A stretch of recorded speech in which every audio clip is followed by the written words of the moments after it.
भारतीय राजनीति में समय समय पर ऐसे सवाल उठते रहते हैं कि कौन किसके साथ आएगा, किसका किससे गठबंधन होगा और किस तरह की राजनीति आगे आकार लेगी। उत्तर प्रदेश और राष्ट्रीय स्तर की राजनीति में तीन बड़े नाम इन दिनों चर्चा में रहते हैं: चंद्रशेखर आजाद रावण, असदुद्दीन ओवैसी और मायावती। इन तीनों नेताओं की अपनी अलग राजनीतिक पहचान है, अपनी अपनी विचारधारा है और इनका समर्थन करने वाले वोट बैंक भी अलग अलग हैं। यही वजह है कि जब जब इन तीनों के गठबंधन की बात सामने आती है तो राजनीति के गलियारों में हलचल मच जाती है। लोग यह सोचने पर मजबूर हो जाते हैं कि अगर वाकई ऐसा हुआ तो भारतीय राजनीति का समीकरण किस हद तक बदल सकता है। चंद्रशेखर आजाद रावण की राजनीति का सफर बहुत लंबा नहीं है, लेकिन कम वक्त में उन्होंने दलित युवाओं और वंचित तबके के बीच अपनी मजबूत पकड़ बना ली है। भीम आर्मी और आजाद समाज पार्टी के जरिए वे सीधे तौर पर दलितों के बीच अपनी पैठ बना चुके हैं। उनका अंदाज अलग है, उनकी भाषा सीधी है और उनकी राजनीति आक्रामक मानी जाती है। यह वजह है कि युवा वर्ग उन्हें पसंद करता है। वहीं असदुद्दीन ओवैसी ऑल इंडिया मजलिस ए इत्तेहादुल मुस्लिमीन के अध्यक्ष मुस्लिम राजनीति का बड़ा चेहरा बनकर उभरे हैं।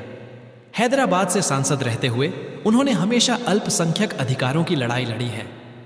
उनकी पार्टी की मौजूदगी अब सिर्फ तेलंगाना तक सीमित नहीं रही, बल्कि महाराष्ट्र, बिहार, उत्तर प्रदेश और झारखंड तक फैल चुकी है।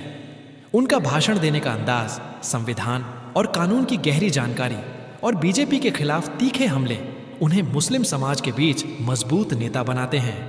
तीसरी तरफ मायावती हैं, जिनका राजनीतिक कद बहुत बड़ा है। बसपा सुप्रीमो मायावती लंबे समय तक उत्तर प्रदेश की मुख्यमंत्री रह चुकी हैं और दलित राजनीति में उनका नाम सबसे ऊपर आता है। दलितों के बीच वे अभी भी एक बड़ी नेता मानी जाती हैं। हालांकि पिछले कुछ सालों में उनकी पकड़ कमजोर जरूर हुई है, लेकिन उनका कद आज भी राष्ट्रीय राजनीति में महत्वपूर्ण है।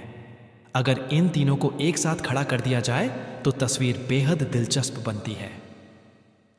चंद्रशेखर आजाद रावण दलित युवाओं को जोड़ सकते हैं, ओवैसी मुसलमानों को और मायावती पारंपरिक दलित वोट बैंक को। यह समीकरण सीधे तौर पर बीजेपी और कांग्रेस दोनों पार्टियों को परेशान कर सकता है। खासकर उत्तर प्रदेश की राजनीति में यह गठबंधन बहुत बड़ा असर डाल सकता है, क्योंकि यूपी में ही सबसे ज्यादा सांसद चुनकर आते हैं और केंद्र की सत्ता का रास्ता अक्सर उत्तर प्रदेश से होकर ही जाता है। कई बार यह कहा गया है कि बीजेपी की जीत का सबसे बड़ा कारण विपक्ष का बंटा हुआ वोट है। दलित, मुस्लिम और पिछड़ा वर्ग अगर एकजुट हो जाए तो बीजेपी को चुनौती मिल सकती है। इस लिहाज से अगर मायावती, ओवैसी और चंद्रशेखर रावण एक साथ आते हैं तो यह गठबंधन बीजेपी के लिए सिरदर्द बन सकता है। मगर सवाल यह है कि क्या वाकई ऐसा हो पाएगा? क्योंकि राजनीति में गठबंधन सिर्फ वोट बैंक से नहीं बनते, बल्कि इसमें अहंकार, नेतृत्व और भरोसे की भी बड़ी भूमिका होती है। मायावती का अब तक का इतिहास यही रहा है कि वे बहुत सोच समझकर कदम उठाती हैं। वे शायद ही कभी ऐसे गठबंधन करती हैं जिसमें उनका कद छोटा हो जाए या उन्हें बराबरी का हिस्सा न मिले। यही कारण है कि 2019 में जब समाजवादी पार्टी से गठबंधन किया था, तब भी उन्होंने कुछ महीनों बाद उससे अलग होने का फैसला कर लिया। मायावती का मानना है कि बसपा का वोट ट्रांसफरेबल है, लेकिन दूसरे दलों का वोट बैंक हमेशा बसपा को ट्रांसफर नहीं होता। दूसरी तरफ ओवैसी की राजनीति मुख्य रूप से मुसलमानों पर केंद्रित है। उन्हें मुस्लिम राजनीति का बड़ा चेहरा माना जाता है, लेकिन उन्हें अक्सर यह आलोचना झेलनी पड़ती है कि उनकी मौजूदगी बीजेपी को फायदा पहुंचाती है, क्योंकि वे मुस्लिम वोटों को कांग्रेस और अन्य सेक्युलर पार्टियों से काट देते हैं। फिर भी मुस्लिम समाज के एक बड़े वर्ग में वे मजबूत पकड़ बना चुके हैं और धीरे धीरे यह पकड़ और मजबूत होती जा रही है। चंद्रशेखर रावण की राजनीति नई है। वे दलित युवाओं के बीच हीरो की तरह उभरे हैं। उनकी सादगी, सड़क पर उतरकर संघर्ष करने की छवि और जेल जाने तक का सफर उन्हें युवा आइकन बनाता है। लेकिन यह भी सच है कि उनकी पार्टी अभी शुरुआती दौर में है। उनके पास संगठनात्मक मजबूती और संसाधन मायावती जैसी बसपा के बराबर नहीं है। इसके बावजूद वे एक बड़ी ताकत बनकर उभर रहे हैं। अब सवाल यही है कि अगर ये तीनों साथ आएंगे तो किसकी भूमिका क्या होगी? क्या मायावती, जिनका कद सबसे बड़ा है, वे ओवैसी और चंद्रशेखर को बराबरी का दर्जा देंगी? क्या ओवैसी, जो खुद को मुस्लिम राजनीति का सबसे बड़ा चेहरा मानते हैं, मायावती के नेतृत्व को मानेंगे? और क्या चंद्रशेखर, जो युवाओं के नेता बन चुके हैं, वे खुद को सिर्फ सहयोगी भूमिका में सीमित रखेंगे? राजनीति में गठबंधन सिर्फ वोटों के जोड़ से नहीं होता, बल्कि उसमें नेतृत्व और भरोसे का समीकरण भी जुड़ा होता है। इतिहास गवाह है कि दलित और मुस्लिम एकजुटता की बातें हमेशा होती रही हैं, लेकिन जमीनी स्तर पर यह पूरी तरह सफल नहीं हो सकी है। कांग्रेस के दौर में भी यह समीकरण कई बार काम आया, लेकिन लंबे वक्त तक टिक नहीं पाया। आज जब बीजेपी सत्ता में है और लगातार चुनाव जीत रही है, तब विपक्षी दलों के सामने चुनौती है कि वे किसी भी कीमत पर एकजुट हों। ऐसे में मायावती, ओवैसी और चंद्रशेखर रावण का गठबंधन विपक्ष के लिए बड़ी उम्मीद हो सकता है। लेकिन राजनीति की सच्चाई यही है कि उम्मीद और हकीकत में बहुत फर्क होता है। लोग यह मानते हैं कि अगर दलित और मुस्लिम वोट एकजुट हो जाएं, तो बीजेपी को हराना आसान हो जाएगा। लेकिन यह इतना आसान नहीं है। दलित समाज खुद कई हिस्सों में बंटा हुआ है और मायावती का पारंपरिक वोट बैंक भी धीरे धीरे कमजोर हो रहा है। चंद्रशेखर रावण की पकड़ सिर्फ युवा और सीमित इलाकों में मजबूत है। वहीं ओवैसी की पार्टी को उत्तर प्रदेश में अभी उतनी बड़ी सफलता नहीं मिली है। 2022 के विधानसभा चुनावों में ओवैसी ने उम्मीदवार तो उतारे, लेकिन सीटें हासिल नहीं कर सके। इसके बावजूद अगर रणनीति सही हो और ईमानदारी से गठबंधन किया जाए, तो यह राजनीति की तस्वीर बदल सकता है। मायावती का अनुभव, ओवैसी का करिश्माई भाषण और चंद्रशेखर की युवा ऊर्जा तीनों मिलकर एक नया राजनीतिक अध्याय लिख सकते हैं। सवाल सिर्फ इतना है कि क्या इन तीनों नेताओं में वह लचीलापन है कि वे अपने अपने अहंकार को किनारे रखकर एकजुट हो सकें। अगर हम जमीनी हकीकत की बात करें, तो उत्तर प्रदेश की राजनीति में हमेशा जातीय और धार्मिक समीकरण सबसे अहम भूमिका निभाते रहे हैं। दलित, मुस्लिम और पिछड़ा वर्ग मिलकर बड़ी आबादी का हिस्सा है। आंकड़ों के हिसाब से देखा जाए तो दलितों की संख्या लगभग 21% और मुसलमानों की संख्या लगभग 19% के आसपास है। यानी सिर्फ ये दो वर्ग मिल जाएं तो लगभग 40% वोट का आधार तैयार हो जाता है। अगर इस वोट बैंक में कुछ पिछड़े वर्गों का भी सहयोग मिल जाए तो यह आंकड़ा 50% के करीब पहुंच सकता है। यही वजह है कि राजनीतिक विश्लेषक मानते हैं कि दलित और मुस्लिम एकजुट हो जाएं तो कोई भी पार्टी केंद्र की सत्ता तक पहुंच सकती है। लेकिन असलियत यह है कि इन वर्गों का वोट कभी पूरी तरह एकजुट नहीं हुआ। मायावती ने अपने समय में दलितों को जरूर एकजुट किया और कई बार मुख्यमंत्री बनी, लेकिन उनका मुस्लिमों के साथ तालमेल कभी स्थायी नहीं रह पाया। वहीं ओवैसी लगातार कोशिश करते रहे हैं कि मुस्लिम समाज का बड़ा हिस्सा उनके साथ जुड़ जाए, लेकिन यूपी और बिहार जैसे राज्यों में मुस्लिम वोट अभी भी बंटा हुआ है। कांग्रेस, सपा और अन्य क्षेत्रीय दल अभी भी मुस्लिम वोट बैंक पर दावा करते हैं। अब अगर चंद्रशेखर रावण, मायावती और ओवैसी एक साथ आते हैं तो यह कोशिश होगी कि दलित और मुस्लिम एकजुट होकर विपक्ष को एक नया विकल्प दें। लेकिन यहाँ पर कई चुनौतियां भी सामने आती हैं। पहली चुनौती है नेतृत्व की। मायावती एक वरिष्ठ नेता हैं और उनका अनुभव बाकी दोनों नेताओं से बहुत अधिक है। वे कभी यह नहीं चाहेंगे कि गठबंधन का चेहरा कोई और बने। दूसरी तरफ ओवैसी खुद को राष्ट्रीय स्तर पर मुस्लिम राजनीति का सबसे बड़ा चेहरा मानते हैं। वे भी नेतृत्व से पीछे नहीं हटना चाहेंगे। चंद्रशेखर रावण युवा हैं, लेकिन उनकी लोकप्रियता बढ़ रही है और वे भी यह चाहते हैं कि उन्हें सिर्फ सहायक भूमिका में न देखा जाए। ऐसे में सबसे बड़ी मुश्किल यही है कि गठबंधन का नेता कौन बनेगा। दूसरी चुनौती है वोटों का ट्रांसफर। राजनीति में अक्सर देखा गया है कि गठबंधन करने से सिर्फ सीटों का बंटवारा हो जाता है, लेकिन वोट अपने अपने उम्मीदवारों को ही पड़ते हैं। बसपा का वोट काफी हद तक ट्रांसफरेबल माना जाता है, लेकिन ओवैसी की पार्टी का वोट इतना आसानी से ट्रांसफर नहीं होता।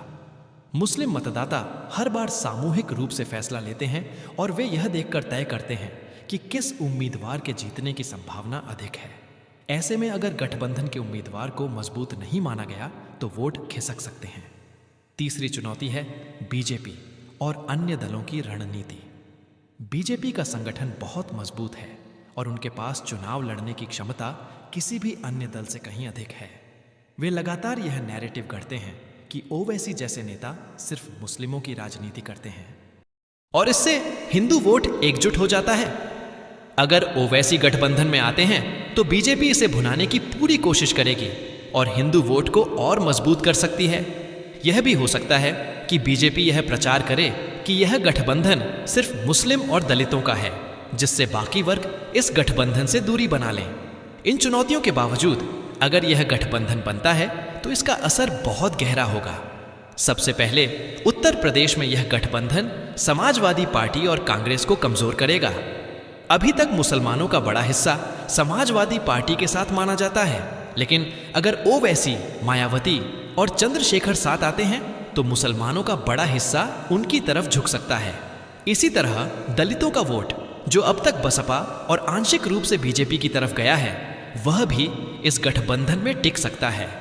अगर उत्तर प्रदेश में यह गठबंधन सफल होता है तो इसका असर बिहार, झारखंड, मध्य प्रदेश और महाराष्ट्र जैसे राज्यों में भी दिख सकता है। बिहार में भी दलित और मुस्लिम आबादी बड़ी है और ओवैसी की पार्टी पहले से मौजूद है।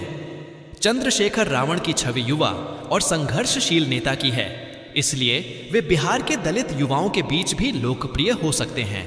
मायावती का नाम पहले से वहां जाना पहचाना है। इसके अलावा यह गठबंधन राष्ट्रीय स्तर पर विपक्ष के लिए एक नई उम्मीद पैदा करेगा। आज की तारीख में विपक्ष की सबसे बड़ी दिक्कत यही है कि कोई मजबूत चेहरा सामने नहीं है। कांग्रेस लगातार कमजोर हो रही है और राहुल गांधी का कद जनता में उतना प्रभावशाली नहीं दिख रहा। समाजवादी पार्टी और अन्य क्षेत्रीय दल सिर्फ अपने अपने राज्यों तक सीमित हैं। ऐसे में अगर दलित और मुस्लिम मिलकर एक मजबूत गठबंधन बनाते हैं तो यह केंद्र की राजनीति में बड़ी ताकत बन सकता है। मगर एक सवाल यह भी है कि क्या जनता इस गठबंधन को स्वीकार करेगी? क्योंकि जनता सिर्फ जाति और धर्म देखकर वोट नहीं देती, बल्कि विकास, रोजगार, सुरक्षा और स्थिरता भी देखती है। बीजेपी ने पिछले कुछ सालों में राष्ट्रवाद और हिंदुत्व का नैरेटिव इतनी मजबूती से गढ़ा है कि विपक्षी दल अभी तक उसका तोड़ नहीं निकाल पाए। अगर यह गठबंधन सिर्फ दलित और मुस्लिम राजनीति पर टिकेगा तो शायद जनता का बड़ा हिस्सा इसे पूरी तरह से सपोर्ट न करे। इसीलिए जरूरी है कि अगर यह गठबंधन बनता है तो यह सिर्फ जातीय और धार्मिक राजनीति से आगे बढ़कर विकास और सामाजिक न्याय का मुद्दा उठाए। बेरोजगारी, शिक्षा, स्वास्थ्य और महंगाई जैसे मुद्दों को केंद्र में रखकर चुनाव लड़ा जाए। चंद्रशेखर रावण युवा ऊर्जा के साथ बेरोजगारी और शिक्षा पर बात कर सकते हैं। ओवैसी संविधान और अल्पसंख्यक अधिकारों पर अपनी बात रख सकते हैं और मायावती अपने अनुभव से शासन प्रशासन और कानून व्यवस्था पर ध्यान दिला सकती हैं। अगर यह गठबंधन सही मुद्दों पर जनता को विश्वास दिला दे तो यह भारतीय राजनीति में एक नया अध्याय लिख सकता है। बीजेपी को सीधे तौर पर चुनौती देने वाली ताकत उभर सकती है और कांग्रेस तथा अन्य दल हाशिए पर जा सकते हैं। लेकिन फिर वही सवाल सामने आता है कि क्या यह संभव है? क्योंकि मायावती अपने फैसलों में बहुत सख्त मानी जाती हैं और वे अक्सर ऐसे गठबंधनों से बचती हैं जहां उनकी पार्टी का वोट किसी और के पक्ष में चला जाए। ओवैसी भी अभी तक मायावती के साथ मंच साझा करते नजर नहीं आए हैं। चंद्रशेखर रावण का झुकाव मायावती की तरफ कई बार दिखा है, लेकिन मायावती उन्हें अपने करीब नहीं आने देती। राजनीति के जानकार मानते हैं कि यह गठबंधन तभी संभव है जब बीजेपी को हराना प्राथमिक मकसद हो और सभी नेता अपने अपने अहंकार को किनारे रखकर जनता के बीच जाएं। अगर ऐसा नहीं हुआ तो यह सिर्फ चर्चा तक ही सीमित रह जाएगा। फिलहाल हालात यही बताते हैं कि यह गठबंधन सिर्फ एक संभावना है। हकीकत बनने में अभी कई रुकावटें हैं। फिर भी अगर आने वाले समय में राजनीतिक परिस्थितियां बदलती हैं और विपक्ष को एकजुट होने की मजबूरी आती है तो मायावती, ओवैसी और चंद्रशेखर रावण का साथ आना असंभव भी नहीं है। भारतीय राजनीति में गठबंधन का खेल हमेशा से ही दिलचस्प रहा है। कभी यह वोटों के जोड़ से सत्ता तक पहुंचाता है तो कभी नेताओं के बीच अविश्वास इसे तोड़ देता है। चंद्रशेखर रावण, असदुद्दीन ओवैसी और मायावती का संभावित गठबंधन भी कुछ ऐसा ही है। यह गठबंधन अगर होता है तो विपक्ष को एक नई ताकत मिल सकती है और अगर नहीं होता तो यह केवल चर्चाओं और राजनीतिक कयासों तक सीमित रह जाएगा। राजनीति में समय और परिस्थिति का बड़ा महत्व होता है।